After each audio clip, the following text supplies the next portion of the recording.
AKG centre ആക്രമണ കേസിൽ youth Congress നേതാക്കളെ പ്രതികളാക്കി ക്രൈംബ്രാഞ്ച് കുറ്റപത്രം സമർപ്പിച്ചു.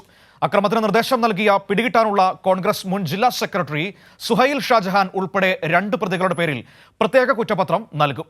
KPCC ഓഫീസിന് മുന്നിലെ DYFI പ്രതിഷേധത്തിലുള്ള വൈരാഗ്യമാണ് അക്രമത്തിന് കാരണമെന്ന് ക്രൈംബ്രാഞ്ചിന്റെ കണ്ടെത്തൽ.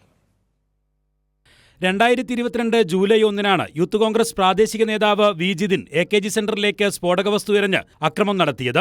ആദ്യഘട്ടത്തിൽ അന്വേഷണം നടത്തിയ പോലീസിന് പ്രതികളെ കണ്ടെത്താൻ കഴിഞ്ഞില്ല.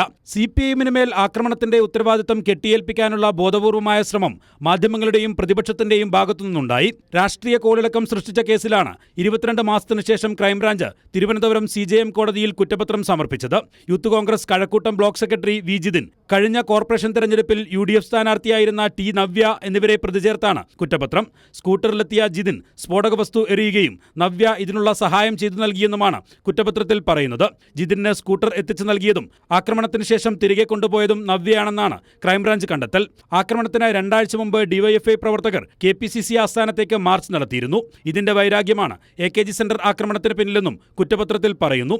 യൂത്ത് കോൺഗ്രസിന്റെ ജില്ലാ സെക്രട്ടറിയായിരുന്ന സുഹൈൽ ഷാജഹാനാണ് അക്രമത്തിന് ജിതിനോട് നിർദ്ദേശിച്ചതും സ്ഫോടക വസ്തു ഉൾപ്പെടെ എത്തിച്ചു നൽകിയതും. സുഹൈലിന്റെ ഡ്രൈവറായ സുധീഷിന്റേതാണ് സ്കൂട്ടർ. വിദേശത്തേക്ക് കടന്നതിനാൽ ഇവരെ 2 പേരെയും അറസ്റ്റ് ചെയ്യാനായിട്ടില്ല. അതിനാൽ ഇവർക്കെതിരെ വീണ്ടും പ്രത്യേക കുറ്റപത്രം നൽകുമെന്നും ക്രൈംബ്രാഞ്ച് വ്യക്തമാക്കി. കൈരളി ന്യൂസ്, തിരുവനന്തപുരം.